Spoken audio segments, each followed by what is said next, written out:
Believe me, if I started murdering people, there'd be none of you left.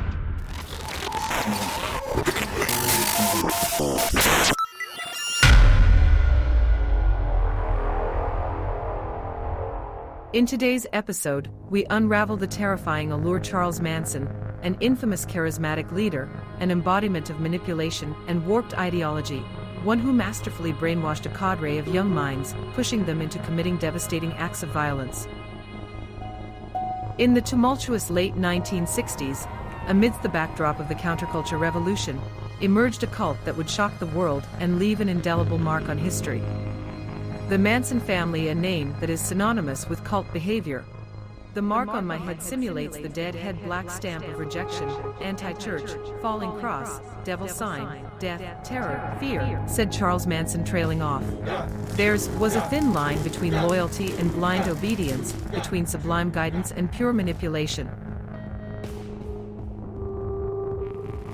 Sharon Tate, a well-renowned actress and wife of director Roman Polanski, recollected, "They came into our home, and it was a nightmare." Tate, 8 months pregnant, was one of their most high-profile victims, brutally murdered along with 3 others in her Los Angeles home. They showed no mercy. Even after half a century, there are numerous myths and theories surrounding the motive and extent of Charles Manson's involvement in the murders.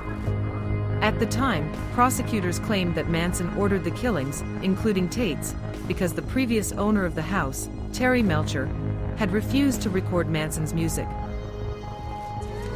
Prosecutor Vincent Bugliosi also argued that Manson believed the Beatles' White Album conveyed a message about starting a race war, which they dubbed Helter Skelter, with the word pig at the crime scene tied to the song Piggies.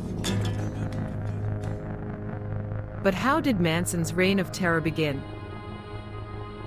Born to a 16-year-old Kathleen Maddox in Cincinnati, Ohio on November 12, 1934, Charles Manson's early life was tumultuous.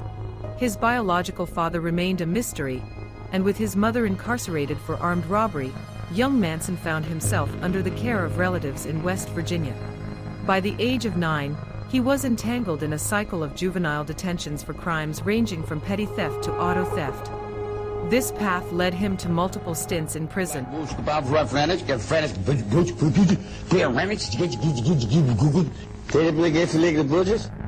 1967 saw Manson released from prison and drawn to the bohemian scene of San Francisco. Attracting a dedicated group of followers, Manson prophesied an imminent race war that he believed would decimate the U.S., with the Manson family rising as the dominant force post-catastrophe. Helter Skelter is coming down fast. The black man is going to rise up and take control. When I stand on the mountain and I say, do it, it gets done. If it don't get done, then I'll move on it. And that's the last thing in the world you want me to do. Fueled by Manson's directives, the Manson family embarked on a nightmarish crime spree. Watson, joined by Susan Atkins, Patricia Krenwinkel, and Linda Kasabian, went on to brutally murder Stephen Parent, Jay Sebring, Abigail Folger, and Wojciech Frykowski. Most chillingly, they concluded their grisly act by using blood to scrawl "pig" on the front door. Their sadistic drive didn't end there. The very next night, broke into the residence of Leno and Rosemary LaBianca. After robbing and restraining the couple, the crimes plunged Los Angeles into panic, with investigators initially baffled and failing to connect the 2 murder scenes. Police response intensifies, law enforcement agencies united in their pursuit of the killers. Detectives sifted through evidence, following leads, and gradually pieced together the horrifying puzzle. Finally, the cult leader was apprehended. The ensuing trial of Manson and his followers in 1970 attracted national attention. As the trial unfolded, Manson's unexplained control over his disciples was unveiled, a master manipulator wholly in control of his followers. Did you expect this verdict? The revolution. Looks like that will be never. He'll be out.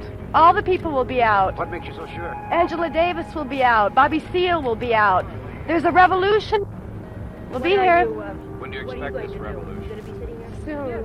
When is soon? Very soon. All received the death penalty, later commuted to life in prison after California abolishes capital punishment in 1972. For Charles Manson, he became eligible for parole in 1978, but was denied then as well as in numerous subsequent hearings.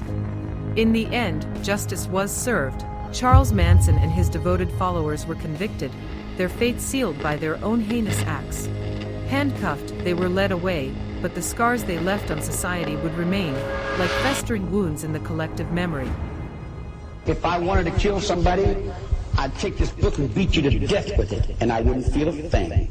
It'd be just like walking to the drugstore. Thank you for watching. Subscribe for more.